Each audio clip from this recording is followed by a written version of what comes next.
이 사람의 플레임을 아는 사람들은 우리나라에 과연 몇이나 있을까요? 전 세계에서 재력하면 이분을 빼놓고 말할 수는 없을 것 같습니다. 아랍왕가의 대표 스타격인 만수르는 1970년 아부다비 왕실 가문인 알-라흐안 가문에서 태어났으며 아버지 자헤드는 아랍에미리트 연합국의 초대 대통령이었습니다. 아랍에미리트는 중동에 있는 7개 나라가 하나로 연합한 나라이기도 합니다. 실제 아랍에미리트의 실세는 최대 권력자가 만수르의 가문인 알-라흐안입니다. 아부다비 왕실 아랍연합국에서 가장 큰 파워를 가질 수 있는 이유는 바로 오일머니 때문인데요. 많은 재력을 가시하던 만수르의 아버지 자헤드는 6명의 아내 사이에서 33명의 자식을 낳았으며 가문의 장남 칼리파는 현재 아랍에미리트를 통치하고 있고, 칼리파에게 인정을 받은 동생 만수르는 현재 나라에서 2인자 자리에 위치하고 있습니다. 만수르 가문의 재산은 너무나 측정이 안되고 있어 매년 부자 순위에 오르지 못할 뿐 보유재산은 최고 부자로 알려져 있습니다. 현재 일반 언론에 알려진 만수르 개인 재산만 34조 원에 이르며 만수르 가문의 총 재산 추정치는 약 1000조 원에 달할 것으로 전해집니다.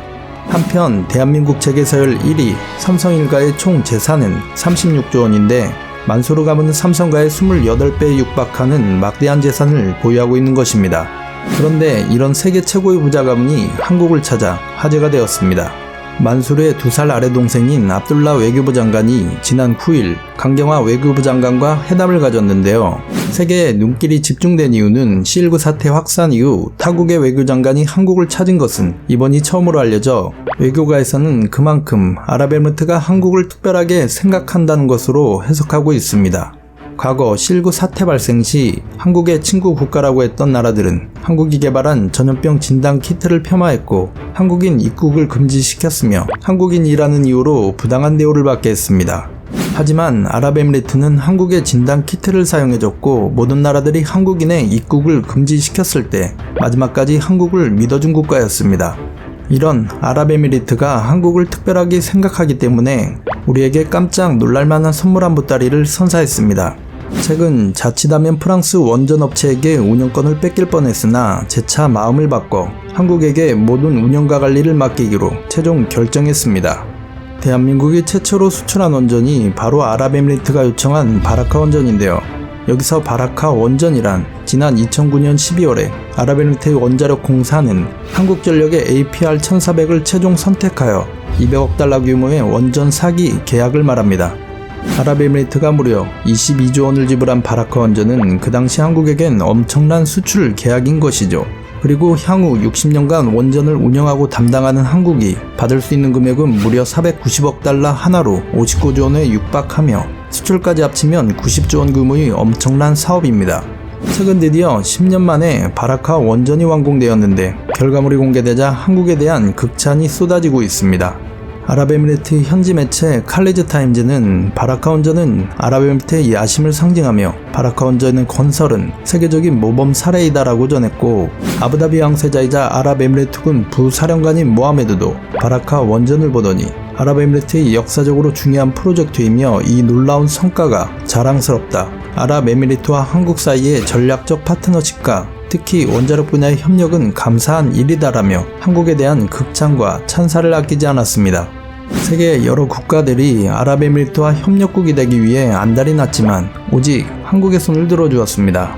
그 배경의 이면 뒤에는 2009년 12월 아랍에미리트로 원전 수출에 성공한 한국은 2010년 4월부터 6개월 동안 군사 비밀정보 보호 약정, 군사교육 및 훈련 분야 협력 양해각서, 방산 및 군수 협력 양해각서를 체결했었으며 2011년 1월 아크부대 파병까지 지원한 배경이 있었습니다. 이렇게 양국 간의 두터운 신뢰를 보답한 아랍에미리트는 향후 한국의 큰 손으로 거듭날 것으로 알려지고 있습니다. 최근 한국을 뿌리치고 일본과 손잡았던 베트남 역시 다시 한국의 협력을 얻고자 베트남 총리실까지 발벗고 나서 화제를 모으고 있습니다. 앞서 지난달 30일에는 C19 사태 이후 첫 대규모 투자 상담회로 밋 코리아 2020 행사를 하노이 외교부 청사에서 개최했는데 현지 한국 기업 임직원 300여 명을 초청하고 베트남 측에서는 외교부, 투자계획부, 문화체육관광부, 산업통상부 등의 고위급 관계자와 총리실 경제자문단을 비롯해 63개 지방정부 고위급 대표단 500여 명을 총동원해 한국 기업의 투자를 유치하는 데 모든 사활을 걸었습니다. 일본과 손잡았던 베트남이 왜 이토록 한국 기업에 투자를 유치하기 위해서 고위급 관료들까지 총동원하는 등 온갖 정성을 다 쏟는 이유는 이렇습니다. 한국은 원래 2014년부터 2019년까지 베트남에서 한국은 외국 자본 규모 순위에서 늘 1위를 할 정도로 한국에게 늘 고마워해야 하는 대상국이었던 때도 있었습니다. 하지만 최근 베트남에 대한 한국 기업들의 투자가 급감하더니 올해는 투자액으로 5위까지 밀려났고, 이로 인해 올해 상반기 베트남에 대한 외국인 직접 투자 총액이 전년 대비 무려 15%나 감소하는 등 한국에 경제적으로 크게 의존하던 베트남 입장에서는 발등에 불이 떨어져 다시 한국 기업에 적극적인 투자를 유치하려고 애를 쓰는 것입니다. 그 대표적 사례로 한국 기업인 삼성에 투자를 둘 수 있습니다.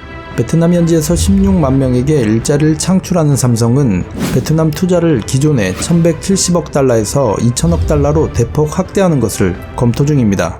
베트남의 부엉딘 후에 경제부총리의 경우 심지어 한국 기업 삼성에게 베트남 기업의 글로벌 진출을 도와달라며 간곡히 부탁까지 할 정도인데요. 베트남은 뒤늦게 한국에게 적극적인 애정 공세를 쏟아붓고 있지만 이미 등을 돌린 우리나라의 많은 기업들의 투자는 별다른 진전이 없는 상태입니다. 이런 베트남의 안일한 대응들은 술,고 외양간 고치는 조치인 것이 한눈에 뻔히 보이기 때문입니다. 앞으로 한국의 마음을 어떻게 다시 사로잡을 수 있을지 기추가 주목되고 있습니다. 지금까지 으뜸왕이었습니다.